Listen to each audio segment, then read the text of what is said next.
Good afternoon, and welcome to the Wednesday afternoon conference call with Trusts Unlimited. This is Jim George speaking. I'm the non-attorney spokesman and facilitator for Trusts Unlimited, and I'd like to thank all of you for taking the time to listen to this call.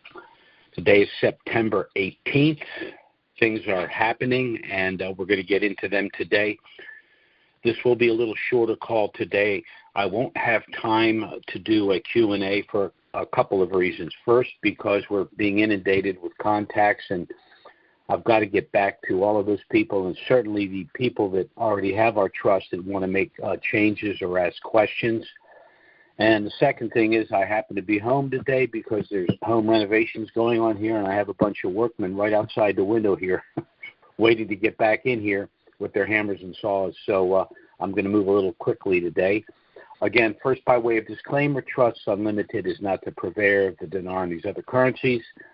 We're not advocating either the sale or the purchase of these currencies, but as rather substantial currency holders ourselves. We're sharing with you the information we believe to be most relevant. Of course, the most important issue for all of us is the window for the reinstitution of the Iraqi dinar. I still continue to believe that the backstop for the reinstitution and revaluation of the dinar is probably going to be in January, but if it happened tomorrow or next week or next month, I wouldn't be shocked. But I'll get into the reasons why I think we may have to wait a few more months because there are still a few issues that need to be resolved. One issue is the price of oil. People are concerned that the price of oil, which is now at about $72 a barrel, is going to drop. And the budget has an assumption of $70 a barrel. So some people think that that's going to cause them to have to recalibrate. I don't think that's going to be the case, however. The other issue is there's just a little bit of a slowdown with closing the parallel market, the multiple currency situation that Iraq currently has. But again, I think that's going to be resolved rather quickly. But it's clear, in my opinion, that the government of Iraq is operating, along with other individuals globally, with the understanding not only that the Iraqi dinar will have a new exchange rate and revalue shortly, but that they have a parameter of where that rate's going to fall.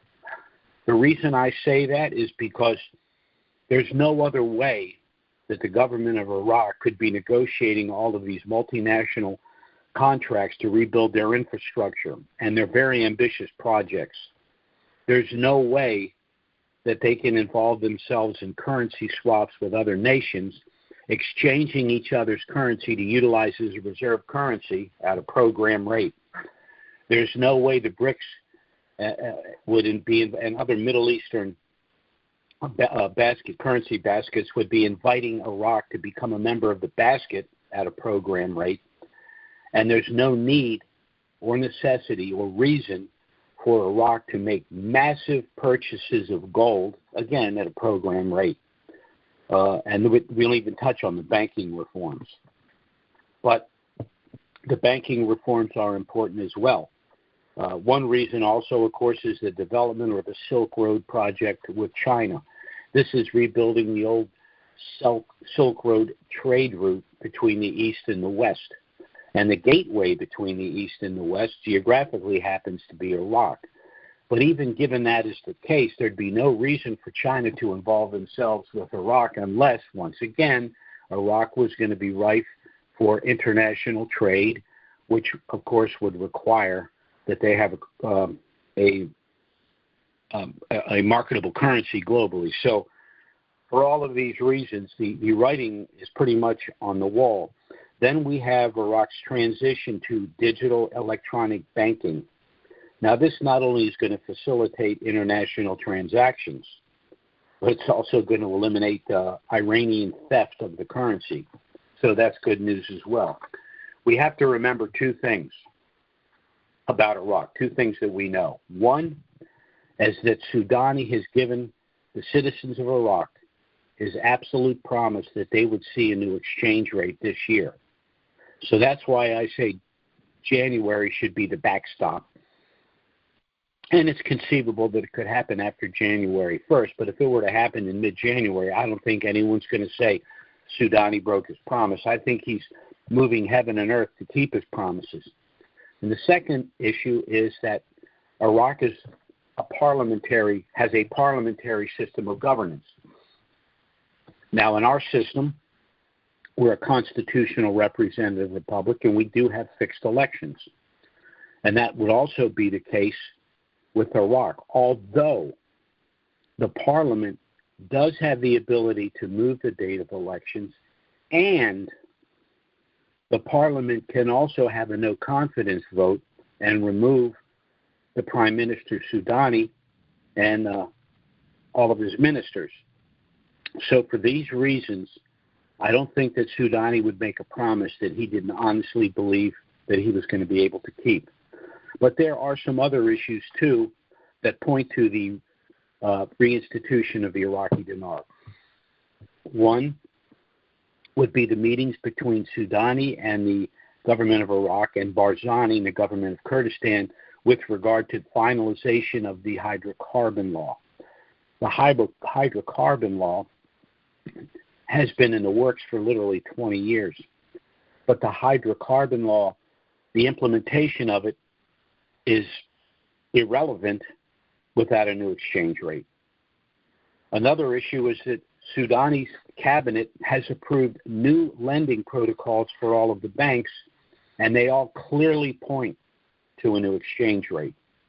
Then there's the Memorandum of Understanding between Iraq and Iran, which puts Iran on notice that all of the pilfering of the Iraqi dinar is over. Now, the only way that Iraq could enter into this memorandum and, in fact, dictate the terms of the memorandum is if both Iraq and Iran know that Iraq will have a new globally marketable currency. There also are international transactions that go through, or rather international transactions between Iraq and other nation states that go through the U.S. Treasury as the conduit. And that is very shortly going to be coming to an end, and all of those transactions will be done directly from those countries to Iraq, with the exception of certain banks within Iraq that are still being sanctioned. And lastly, the CBI has released pictures of all the new category small notes along with all of the new security features. Now, it was expensive for them to produce these lower denoms, particularly with all of the security features. But why would you disseminate these things to the citizens of Iraq if they were not going to be made available to them in the near future? And why would they be made available to the citizens of Iraq at a program rate when they would be absolutely worthless? The only reason they're doing this is they're letting the people know that you're going to have real purchasing power, and that because you are going to have a new exchange rate, you're necessarily going to need the lower denoms, the new category small notes, because you're going to have a currency with real value. So the conclusion, as far as I'm concerned, in my opinion, is that we can expect to see a change in the exchange rate by or in the month of January 2025. Now, something of interest to us in this country is going to happen before January. And, of course, that is the presidential and congressional elections that will take place in early November in about 55 days. We have two scenarios. One is President Harris, and the second is President Trump. Under the President Harris scenario, we can look at bigger government. We can look at massive spending, which means massive printing, which means more inflation. And we can also look to higher taxes. Now, why do I say that? I say that based on the things that Kamala Harris has said and that the leadership of the Democratic Party have repeatedly said. all under the rubric or the umbrella of saving our democracy. Of course, we're not a democracy. We're a constitutional representative republic. What they want to create is a one-party social democracy. That is what the progressive movement is. Now, when we hear the word progressive, we think of it in terms of its generic meaning, to evolve, to improve, to get better. But that's not what they mean when they call themselves progressives. The term progressive came from the motto of the early progressive movement, to progress, quote unquote, beyond the colloquial constraints of the Constitution, to move, in essence, beyond the Constitution of the United States. When the progressive movement was reborn with the election of Barack Obama, he specifically said that the Bill of Rights, the guarantees and the protections that we enjoy as citizens, as human beings, were a list of negative rights. Because they what? Because they limited the federal government, to which I would respond if he were in the same room with me, that's precisely the point, you Marxist grifter. So that people like you, who have benefited in every way from the freedoms of this country, will not be successful in denying them to us. And what is it that they want to deny us with the creation of this democracy? They call it saving a democracy, but they're actually creating one. Well, we've witnessed the election interference. Everything they're throwing at Trump, and I'm setting aside literally the shots being taken at him. Everything they're throwing at Trump, they could have thrown at him 4 years ago, but they waited until now, the election. So that's election interference. They've all stated, including Kamala Harris, they want to stack the Supreme Court. In other words, put 4 more justices on there so that the Supreme Court will rule in the way that they want them to rule. Now, this was done before. FDR tried to stack the Supreme Court in the 30s, and the result was not only his abject failure to do that, but the creation of limited terms for the president. Up to that point, there were no limits. He was the last president to serve for more than 2 terms. He served for 4. They also want to end the Electoral College, which is how we elect a president. Why? Because it's protection for the smaller states. So it's the people and the states that elect a president. So every time you hear someone from the left rail against the Electoral College, remember, this is the same process that's used for every law that's passed. It must pass the House, the number of members based solely on the population of the states, and the Senate, where irrespective of the size of the state and the population of the state, they have 2 senators. Therefore, it's the people and the states that pass laws. Therefore, it's the people and the states that should elect a president who represents all the people and all the states. She has also stated, and she's very proud of this, that she wants to end the Senate filibuster. What is the Senate filibuster? The Senate filibuster is the protection of the minority.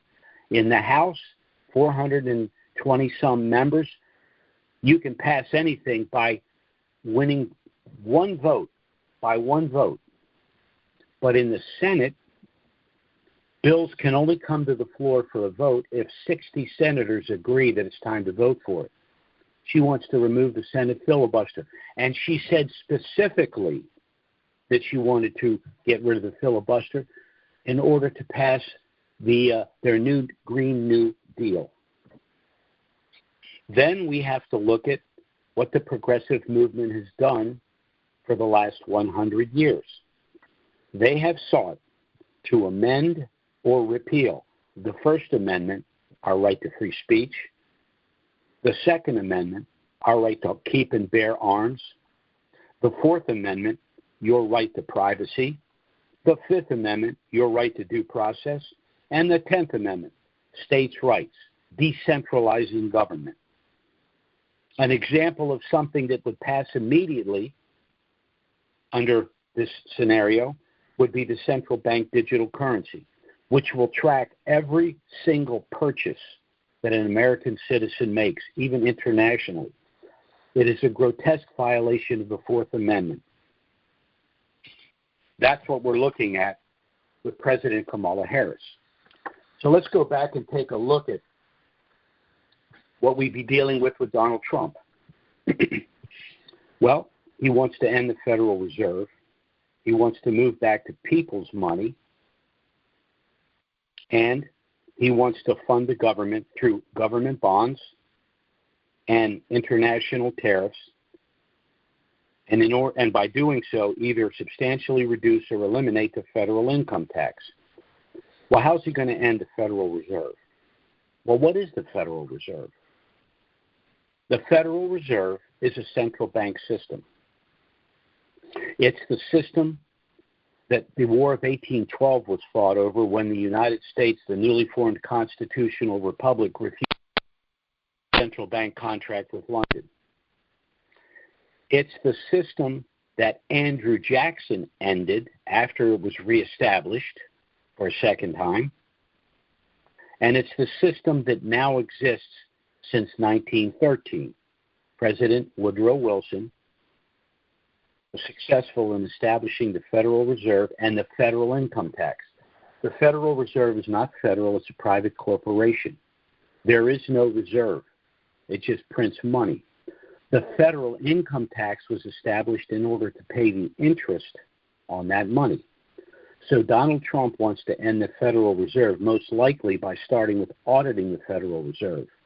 Now, there are a lot of criminal activities that have been going on through the ability to print money, disseminate money to various countries and organizations domestically and internationally. And they don't want to be exposed. And an audit of the Federal Reserve would expose that. So by auditing the Federal Reserve, you'd have a reason to end the Federal Reserve. And by ending the Federal Reserve, we could go back to sound money. What is sound money? Sound money, pursuant to Article 1, Section 10 of the Constitution, is the people's money, which is created without interest, eliminating the need for a federal estate tax. This is the reason that every president that has either been assassinated or attempted assassination has happened. Every single president that has been assassinated was involved in either publicly declaring their intention to end the Federal Reserve Bank or investigating the possibility, inclusive of Donald Trump. So that's where we are with regard to the Federal Reserve. Now, what does all of this mean for those of us that have currencies, and why would we need a trust? Well, I've discussed this every week for going on, 13, 14 years. But I'm going to touch on these again for our newer callers. The need to establish these trusts existed long before the opportunity of profiting from the revaluation of the Iraqi dinar and some of these other currencies. It will exist beyond that time period, and even individuals that have no currencies know nothing about the Iraqi dinar, but understand what's going on in this country, need to establish their family asset protection trust package for the following reasons. First, it provides privacy and anonymity. It's no one else's business what you do in your personal life. It's no more complicated than that. Second, such a trust will allow you to avoid IRS scrutiny. The business activities occur within the trust. The IRS is loath to audit sophisticated trusts because they know you have sophisticated legal counsel, and that means that they can't really jerk you around. So they like to go after the low-hanging fruit, the middle-income Joe Lunchbox kind of guy. For all of the talk from the left about millionaires and billionaires needing to be taxed more and taking unfair advantage, not paying their fair share and all of that, If you look at the IRS, they go after the middle class. They don't really go after the rich individuals. A good example is the creation of thousands, what was it, 87,000 new IRS agents. There's only 752 billionaires in the United States. So they don't need 87,000 agents for those individuals. They need them for us. The third thing is gifting. Now, of course, if you have currencies, you can gift them to family and friends pre-RV to avoid the federal gift tax. And because Trusts Unlimited has created a special gift subtrust, you will also have control of the post-RV proceeds. There are situations where you want to give individuals the currency themselves or the lump sum after you've negotiated the exchange and just give them the money and let them do what they want. But I've been doing this for a long time, and people have family and friends that they'd like to help, but for a number of reasons, they know they cannot give those individuals a large lump sum. So they can gift the currencies pre-RV through the gift subtrust and continue to manage the post-RV proceeds for their benefit. Another thing this trust will do, it will allow you to avoid the cost and delay of probate and the federal estate tax. By avoiding probate, the general public will have no knowledge of the size of your estate, who your heirs are, how much they each stand to inherit, and again, because there's no probate, they get the money immediately. They also avoid the federal estate tax. The federal estate tax can be as much as 65% of your estate, in excess of $12 million. So irrespective of the size of your estate, if it's passed to your heirs through this trust, you will not have to pay any federal estate tax, and your heirs will inherit 100 cents on the dollar. Lastly, there are asset protection benefits in trust, and only through such a trust that are not available through any other entity, LLC, sub-S corporations, limited family partnerships, the works. Pre-RV, this trust will allow you to circumvent something called the Uniform Fraudulent Transfer Act. What does that mean? It means under our system of civil litigation, you can only be sued for what you actually own in direct title, or the value of property at the time you transfer it out of title to an entity like our trust package. So let's say you purchased 5 million dinar for $5,000, transfer the currencies to our trust, and let's just say they revalue for $1. Now you have 5 million in your trust. Can you be sued for 5 million? No. Why? Because the currencies were only worth $5,000 when you transferred them out of title. So you limit any potential civil loss. But suppose you have 5 million dinar, and the dinar comes back at, say, $3, and that's a conservative estimate. Well, then that $5,000 purchase of 5 million dinar is now worth $15 million, and you've protected all of that from civil litigation by simply transferring it to the trust. Post-RV, there's a benefit I like to refer to as limited liability stop loss. This will protect you from future bad acts after you've acquired this wealth. This protection is accomplished through something called segregation of assets. This is why we have a package of trusts. So post-RV, when you purchase homes, cars, boats, etc., each item is placed in its own separate subtrust to be managed by the master trust, the original trust that holds your assigned currencies. Now, how does that protect you from civil litigation?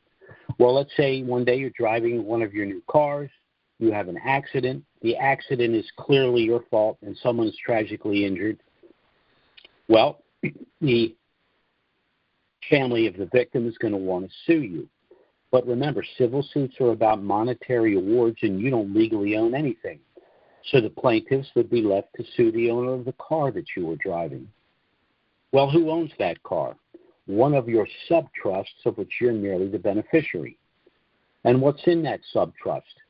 The car and the car insurance policy. Under that scenario, the plaintiffs will negotiate with the car insurance company. You will not be involved in those rather unpleasant negotiations. The negotiation will result in the maximum payable under the car insurance policy, and all of your other assets are safely protected in the other sub-trusts. Why? Because the other sub-trusts are separate legal entities or persons having nothing whatsoever to do with the accident, meaning that the plaintiffs would have no standing. So the trust package works very much the way a commercial barge would work, where all of the valuable cargo is stored in a series of small compartments. Why? In the event that any compartment is breached, the only potential loss would be the cargo in that one compartment. The cargo in the other compartments is safe and secure due to the firewalls, and the barge will never sink. Now, these benefits are lost to you if you do not establish your family asset protection trust package prior to the revaluation of the dinar and some of these other currencies. Our trust package is initially a package of 10 trusts consisting of one master trust that will hold assigned currencies pre-RV, financial assets like bank accounts and investment accounts post-RV, and has the power to manage all of the sub-trusts that hold your physical assets. This was the simplification of a rather sophisticated trust package that we've utilized for our more affluent clients in the past, a package that had an initial cost of anywhere from $6,000 to $10,000. But by simplifying the package and mass marketing it to denarians, we've been able to reduce the cost to $3,000. There's several ways you can pay for that. Pay us up front. We'll discount the price further to $2,500, saving you an additional $500. That's not. You have a deferred payment arrangement.